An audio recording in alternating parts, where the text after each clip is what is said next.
pracovať s databázou, dennodenne pracovať na nej takým spôsobom, že ju neustále doplňate.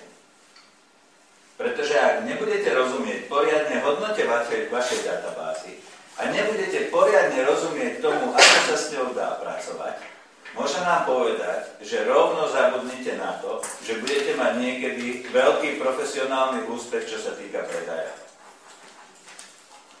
Všetci to podceňujú. V skutočnosti, viete, aká je hodnota každej firmy?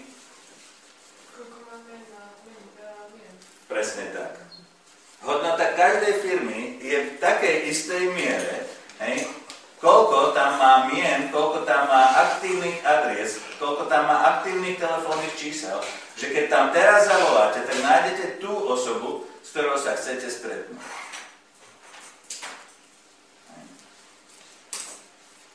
A teraz by sme sa mohli pozrieť na to, koľko ľudí ty zhruba poznáš. OK, aj 1000. OK, s koľkými si v kontakte? Do 400. OK, a koľko ľudí si stretla vo svojom živote? Rozumiete? Toto sú všetko zdroje, ktoré nám unikli. Väčšinu z nich nemáme k dispozícii. A to je ten problém.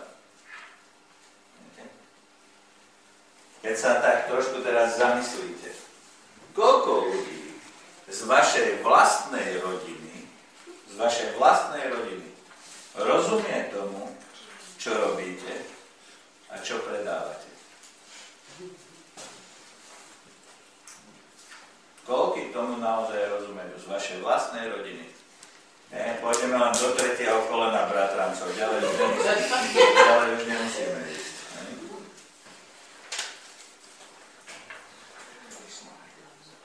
A nachádzajú sa oni vôbec vo vašej databáze. Viete, takže tu je tá vec. Že musíte vedieť, že v podstate všade dookola sú ľudia, ktorých hodnota je taká, ako im prinášate vy.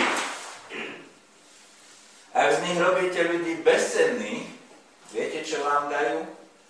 Nič. Presne tak. Takže to viete. A teraz, ak viete, že ten človek vám potom nič nedá, tak prečo sa tak dobre o neho staráte?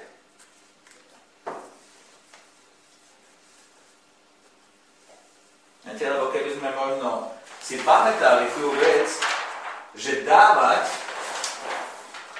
je dôležitejšie ako prijímať, tak by sme s ním urobili niečo hodnotné, viete? A tým, že sme dali, je veľká pravdepodobnosť, že by sme aj dostali, či nie? Viete? Takže tu je tá vec. Je len otázka, že kto s tým začne? No ale pravdepodobne by ste očakávali, že oni prídu za vami s tým, že niečo potrebujú, nie? To už čakáme dlho. A čo si chcete, ako bude so žalúdkom obchodníka, ktorý čaká, že za ním prídu zákazníci? Bude vás zvlášť čakať. Viete? Dokonca sa môže stať, že nikto nepríde. To je tá sranda. To znamená, že ak ja viem, že dávať je dôležitejšie ako prijímať, tak musím byť nastavený na denné dávanie.